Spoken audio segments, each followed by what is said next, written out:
Bem-vindos ao PodEcCast.cego. Bem-vindos! Hoje a gente vai dissecar a última publicação da coluna de Denise Caires e Felipe Servilho. Isso. O tema é aquela sensação que, acho que todo mundo conhece, né? A de que o ano no Brasil só começa de verdade depois do Carnaval. Exato.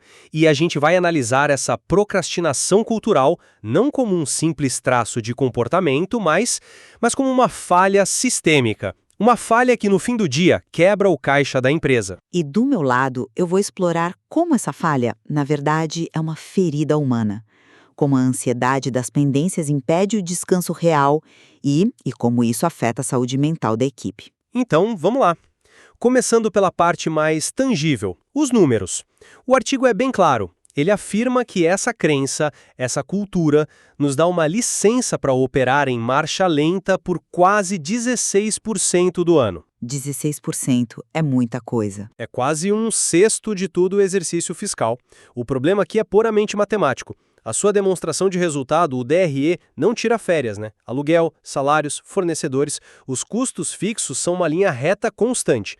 Enquanto a receita potencial entra em ritmo de folia, a despesa continua lá, em ritmo de dia útil.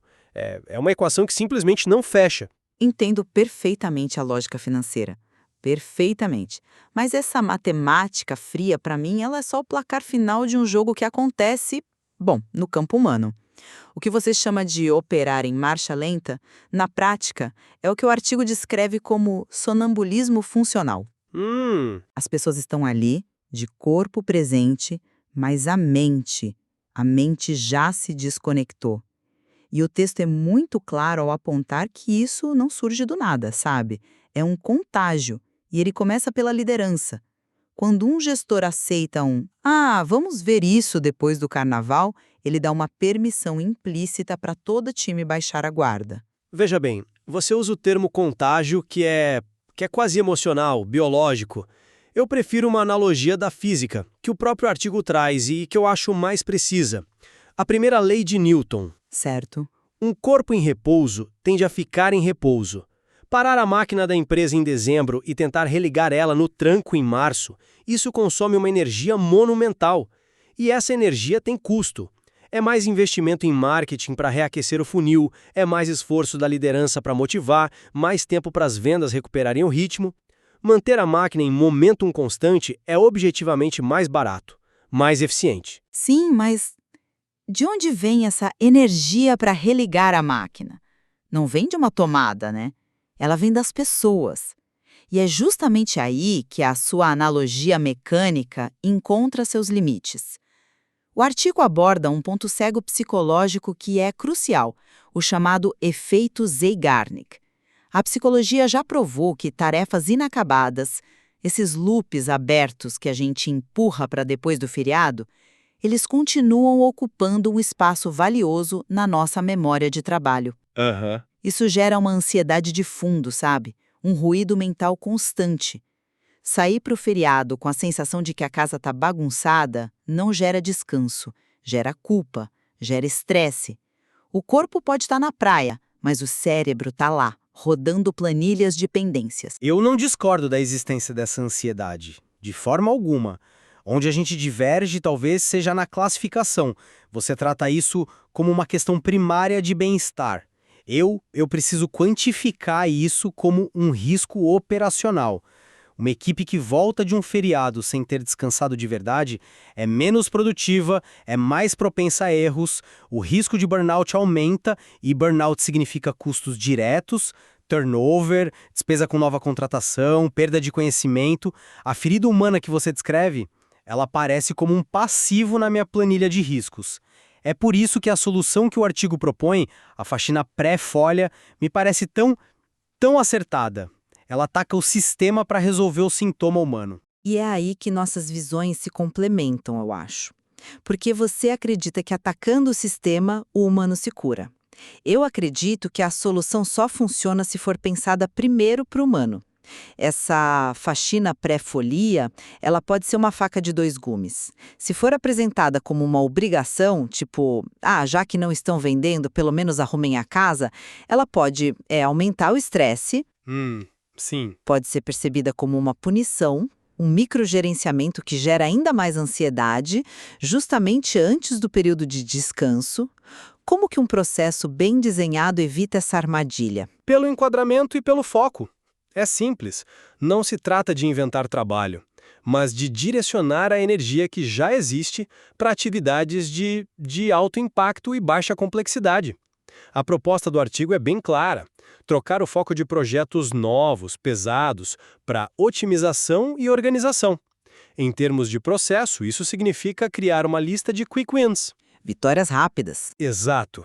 Rever aquele processo de aprovação que sempre trava, limpar e organizar a base de clientes no CRM, finalmente documentar um procedimento interno, é a manutenção preventiva.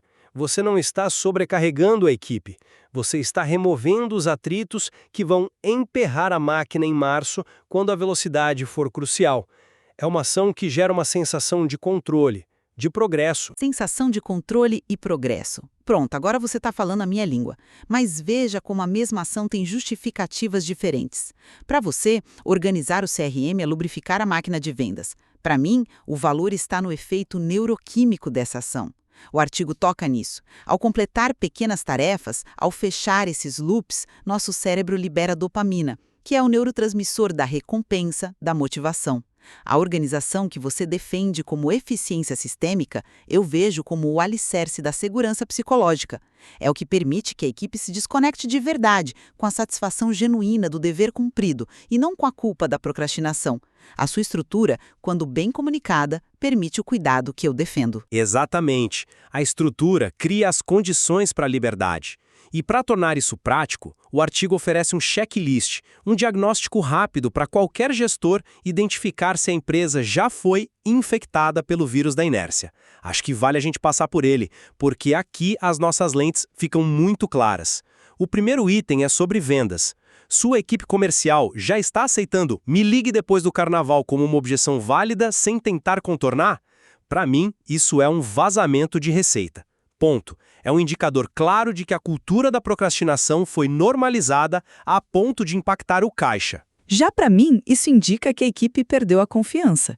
E não necessariamente no produto, mas no timing. Eles não se sentem seguros para argumentar porque talvez percebam que a própria liderança já tirou o pé do acelerador. É um sintoma de desengajamento que vem antes da queda nos números.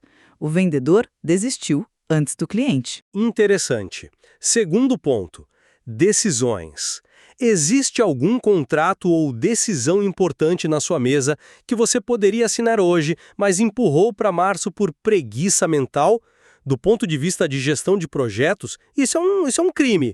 É um gargalo deliberado. Uma assinatura parada pode estar travando o trabalho de dezenas de pessoas, atrasando cronogramas e gerando um custo de oportunidade gigantesco. Mas vamos questionar essa expressão preguiça mental.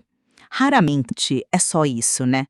Muitas vezes, essa hesitação em tomar uma decisão sinaliza um medo da responsabilidade ou a evitação de um conflito necessário. E para a equipe isso é devastador. A incerteza gerada pela falta de decisão de um líder é muito mais angustiante e barulhenta do que uma decisão ruim. As pessoas ficam à deriva. É um bom ponto. Próximo item do checklist: clima. Você sente que as conversas de corredor são 100% sobre festas e 0% sobre as metas do mês. Pela minha ótica, isso é uma falha de comunicação interna. Significa que os objetivos de curto prazo se tornaram irrelevantes para a equipe, o que é um sinal de alerta máximo para qualquer sistema de gestão, como o OKR. O alinhamento foi perdido. Ou talvez o trabalho tenha perdido o significado. Quando as conversas informais excluem completamente os temas profissionais, pode ser um mecanismo de fuga, um sinal de que as pessoas não encontram mais propósito ou conexão naquilo que fazem e usam a festa como uma válvula de escape para um ambiente que se tornou estéril ou estressante demais. Elas não estão só se preparando para o carnaval, elas estão fugindo do escritório. Isso me leva ao próximo ponto: manutenção. Você adiou alguma correção de processo ou um feedback difícil achando que não vale a pena o estresse agora? Isso é literalmente acumular dívida. Dívida técnica, com um processo falho gerando retrabalho e dívida de gestão.